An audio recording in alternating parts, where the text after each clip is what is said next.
hari ni 13 Jun 2025. Pukul 6.50 Abah sampai daripada Bali. Ni so sebahagian barang-barang abang yang abang duduk kat IPG. Ini saja barang-barang hadiah. Budak-budak duk bagi. Ada pen, mangkuk, cawan. Ni pun ada lagi mangkuk-mangkuk. Hadiah-hadiah orang budak-budak. Tu pun dah syak dah bagi-bagi kat budak. Ni file praktikum abang daripada praktikum 1 di sekolah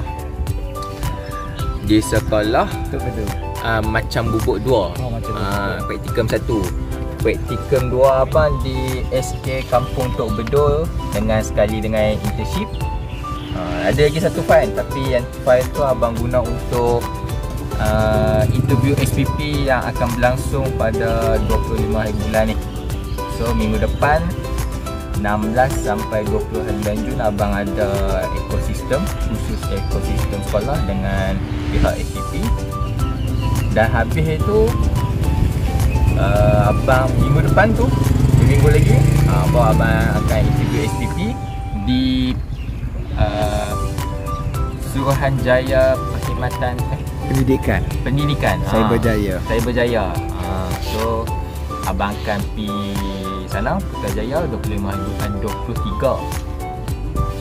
Interview abang 25. So abang pergi awal sikit lah dengan abang dengan Zaini. Lepas tu minggu depan tu seterusnya pula abang convocation di Bangi Convocation pada 3 hari bulan 7. So jumpa di sana. Bye. Okey, ada satu lagi baju. Ni baju apa? Baju PJ abang. Dengan baju-baju kemeja yang apa? Abang tak guna dah. Abang bawa balik.